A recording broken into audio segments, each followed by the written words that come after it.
When we're thinking about reimagining an icon such as the Carrera and really freshening up for a new generation of collectors, as you know, heritage can be a bit of a double-edged sword for a brand. Of course, it's easy to be weighed down by it, but you also need to leverage these stories to tell the future. So what we've done is we've taken the codes from the past. So for example, the legibility and the faceted lugs of the 63 watch, the date complication we added in 65, the automatic chronograph from 69.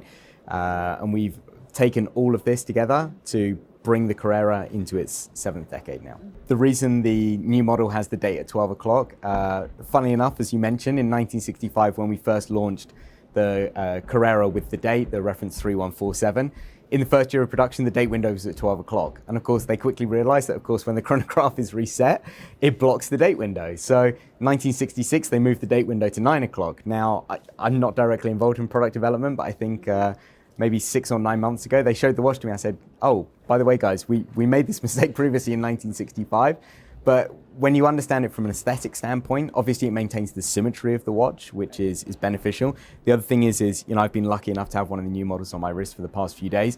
It doesn't obscure the date window nearly as much as you would imagine. It's still quite possible to see it. But of course, the great thing is with this TH20, the upgrade of the Heuer 02, it's a vertical clutch chronograph, so it doesn't affect the amplitude of the balance when you're running the chrono. So if you want, you can run the chrono full time and not have the issue of having the date window blocked. So yeah, I mean, of course, there's this limitation when it's reset, but I think from the balance for the dial to maintain this kind of historic inspiration makes a lot of sense. It's a really fascinating project. When I first joined the company around 2 years ago, it was the very early stages of the project. We had a number of external specialists focused on the lab-grown diamond industry who were providing expertise for us. Of course, it's an incredibly intricate supply chain because first of all, you have the foundries that are growing the diamonds. Beyond that, you have the specialist cutters who are working with these lab-grown stones for cutting. Of course, it's very similar to natural cutting, but that part of the supply chain. Then you've got polishing, you've got the creation of the case specifically to accommodate these stones, and then of course relying on the expertise from the likes of Sal and Nitro when it comes to setting the stones into the case. So it's an amazing breadth of expertise that's involved in this project, and for me, it speaks to the old days of the watch industry where you had all of these suppliers who were happy to work with and happy to communicate about.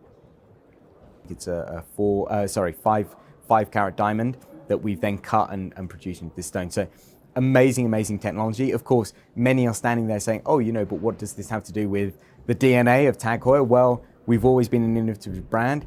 You know, we've been a brand that's offered stone set watches for quite a while now. We've always had a product portfolio that has leveraged very wide aesthetics. So for us to be able to have this completely unlimited creativity in the way that we cut and set stones, that's really the power of Plazma for us.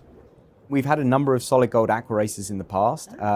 I mean, before it was known as the Aquaracer, when we had the Series 1000, we offered solid gold models. As the Series 2000, we offered solid gold models, even stone set models. So solid gold with a gold bracelet and a diamond or sapphire bezel. So we've previously had these kind of, let's call them deluxe versions within the collection. Of course, today it's a solid gold head, but without the bracelet. And it's also a fantastic platform for us to launch the new TH31 caliber that we've co-developed with AMT. So funnily enough, we had a lot, from what I understand, we had a lot of demand from retailers globally for a solid gold Aquaracer. We know other brands positioned very close to us have previously announced solid gold versions. So for me, it's a very interesting addition to collection, and I think it will have some pretty interesting appeal.